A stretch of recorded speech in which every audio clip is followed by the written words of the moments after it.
धके काना तो नैहर के यारावा तोहार।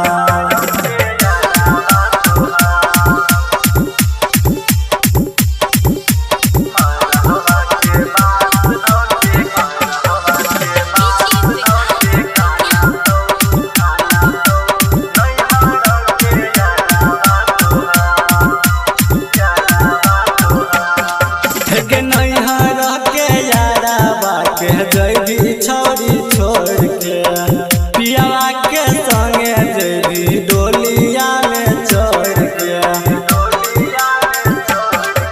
के नैहर के यारावा के जैबी छौरी छोड़ के पियावा के संगे जैबी डोलिया में चढ़ के। हमरा जैसन प्यार नहीं के करहतो सुने छौरी भातारा तोहार। गे हमरा जैसन प्यार नहीं गे करतो सुने छौरी भातारा तोहार। गे मरहबा के बाँस धके काना तो नैहर के यारावा तोहार। गे मरहबा के बाँस धके काना तो नैहर के यारावा तोहार।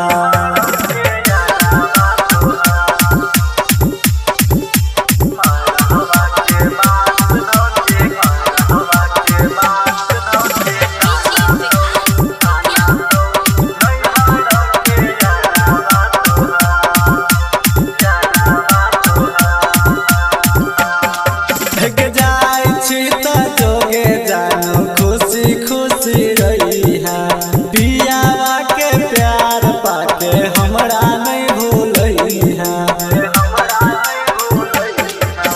जाय छी त जोगे जानो खुशी खुशी रही है पियावा के प्यार पाके हमरा नहीं भूलई है।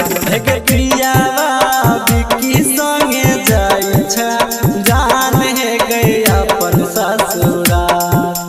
पियावा बिकी संगे जाय छै जान है गई अपन ससुरा।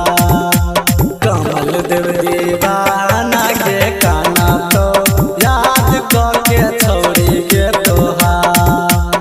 कमल देव दीवाना के काना तो याद करके छौरी के तोहार।